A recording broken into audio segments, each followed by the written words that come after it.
And welcome back to Hannity. Brand new Fox News national polls just released tonight show the race is tightening. In the four-way presidential race, Hillary Clinton is up by only 2 points, 45-43. But in the two-way presidential race, it is a one-point race, 46-45. We continue with former Speaker of the House, Newt Gingrich. Mr. Speaker, I could give you all the numbers all day long. Do they even matter at this point? No, I don't think so, because I don't think we understand what's happening with the voting public. You know, for example, that African-American turnout is down from what it was for Obama, and that's why you're getting the kind of savage demagoguery that you saw today. You know that younger people are very turned off by Hillary and all of this illegality, and that she's not going to get all of the Sanders voters that people expected. And you also know that in state after state, Republicans are doing very well in the early balloting and in the absentee balloting. In almost every state, they're doing better than they did in 2012. And in a number of the states, the Democrats are doing substantially worse. I think in North Carolina, for example, I think the gap is maybe 100 or 150,000 worse for the Democrats than it was back in 2012. So, and by the way, Reince Priebus deserves a lot of credit, because they invested at the Republican National Committee a lot of resources in building a genuine ground game that could match the labor unions and turnout votes. And I think we're seeing in a lot of states, it's having a big impact. I had a conversation with a mutual friend of ours today, and the person's like, well, probably everybody's made up their mind by now. And I said, no. History shows there are a lot of people that are going to be walking into that voting booth on Tuesday that will be deciding then, based on what happens on Saturday and Sunday and Monday, and maybe even early Tuesday. Do you agree with that? That's right. Well, not only that, but I was talking today with several key people who pointed out that in 1980, Reagan does a 30-minute television speech on Monday night, and people, the undecideds, are still making up their mind Monday night.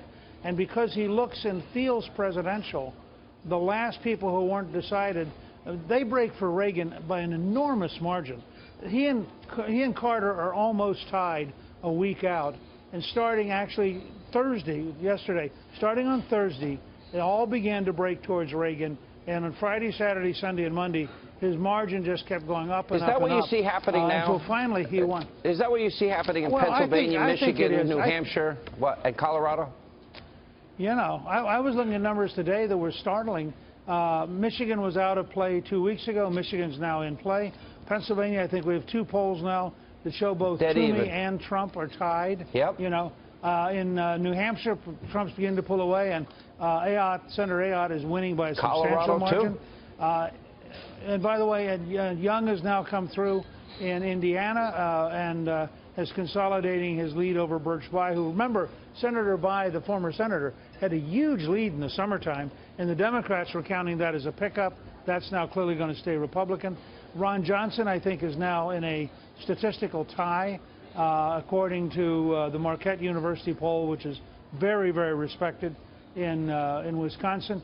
So I see a lot of things, and as you know, I've been in, Clifton and I were in Georgia, and then I went on to Missouri and Colorado and Nevada. She and I are here tonight in Illinois. Tomorrow we'll be in Wisconsin. As we go around everywhere we've been, you see an increasing seriousness and increasing intensity for Trump. I have people walk up to me all over the place and say to me, in fact, I went to the movies tonight. I actually took 3 hours off, went to the movie, and the lady who was selling tickets, the lady who was selling tickets said to me, Trump has to win. Now, well, I agree with her. That kind of you know, I see it everywhere. Kind of everywhere you go, passion. I don't have anybody running. I did have 2 people actually tell me that they were for Hillary. And by the way, I do not interrupt you. Whoever told you that tonight is not true. All right. So Hillary was on stage. There are people in Naperville who are going to love that comment because they know who they were and they know that they told me. Okay. Jay-Z and Beyonce on stage with Hillary tonight. The rapper repeatedly used the N-word, dropped the F-bomb, you know, with his F with me, you know I've got it, and other songs. You turned into the mother effer greatest. If you're feeling like a pimp N-word, go brush your shoulders off, and I can keep going. And there's Hillary on stage, you know, and here she's so offended by Donald Trump, and there she's praising Beyonce and Jay-Z. What is your reaction to that? Hypocrisy? Well, look, I don't want to hurt your feelings. I'm not sure it's hypocrisy. I think she may forget. She's been very forgetful over the years. Yeah, she I think has. maybe she forgets who they are. She didn't remember So that she it was could briefed. just be that Yeah. this could be a sign of the concussion, that she didn't know she doesn't actually know who they are.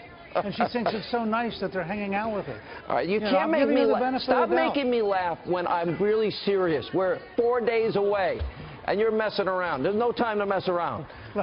Now, there's nobody better to mess with than Hillary Clinton because she is a crook. She ought to be in jail, and we should not take her seriously as a potential president because she's never going to be the president of the United States. From your lips to God's ears, it would be, this country will be paralyzed and more divided, and a constitutional crisis would await us. Mr. Speaker, good to see you. Thank you for taking time. And